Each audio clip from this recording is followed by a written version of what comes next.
দেখো তোমাদের দাদাভাই আমাকে একটা আইসক্রিম এনে দিয়েছে।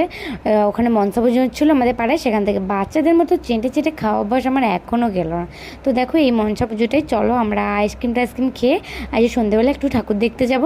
আর আমার ছেলে কিছুতেই ফটো তুলছিল না, অনেক কষ্ট ওর একটা ফটো তুলেছি।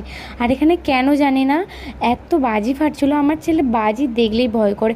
বাজি দেখলে বাচ্চারা কত মজা করবে আনন্দ করবে না, আমার ছেলে কাঁদছিল। দেখো কত বড় বড় তুবড়ি, এগুলো দেখে আমার ছেলে একদম ভয় পেয়ে যাচ্ছিলো। তো যাই হোক এখানে একটু বিচিত্রা অনুষ্ঠান হচ্ছে, মানে পাড়ার সব বাচ্চা মেয়েরা মানে সাংস্কৃতিক অনুষ্ঠান হচ্ছে। কাল কাছে নরনারায়ণ সেবা, আর আগের দিন হচ্ছে, তারপরের দিন হচ্ছে ডান্স আছে। অনেক কষ্টে ছেলের একটা ভালো ফটো মানে তুলতে পেরেছি, সেটাই তোমাদের সঙ্গে শেয়ার করলাম। তো দেখো এখানে পাড়ার বাচ্চারা সবাই মিলে নাচছে। আমরা একটুক্ষণ না বেশিক্ষণ দেখিনি, আর বেশিক্ষণ হয়ও নি, একটুক্ষণ দেখে তারপর বাড়ি চলে গিয়েছিলাম। আর পরের দিন যেহেতু নরনারায়ণ সেবা, সেই জন্য এখানে পাড়ার সমস্ত কাকিমারা সবজি কাটতে পরে